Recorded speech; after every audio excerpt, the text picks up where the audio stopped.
Hello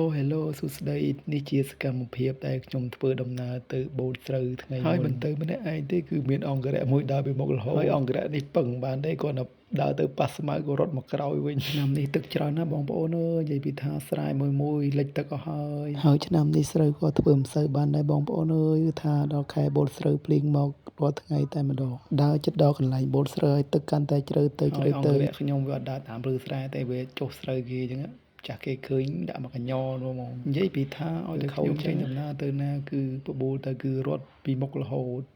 មិនខ្វល់ថាទឹកជ្រៅប៉ុណ្ណាទេក៏វាស៊ូទៅមុខរហូតដែរគឺចង់លេងទឹកតែម្ដងហើយទម្រាំទៅដល់កន្លែងបូតស្រូវគឺខ្ញុំបីវាផងអ៊ីវវាផងហើយវារត់ផងបានអង្គរៈមួយយ៉ាប់ហ្មងហើយនេះដល់កន្លែងបូតស្រូវទៅដល់គេបូតហើយល្មមតែខ្ញុំនឹងអង្គុយចាំអត្រាក់មកដឹកព្រោះអីយើងដឹកម៉ូតូអីអត់កើតទេគ្មានផ្លូវដឹកទេលិចទឹកអស់ហើយចាំឡើងយូរដែរទម្រាំអត្រាក់គេមកដឹកឲ្យយើងហើយវីដេអូនេះគឺមានតែប៉ុណ្្នឹងឯងសូមអរគុណបាយបាយ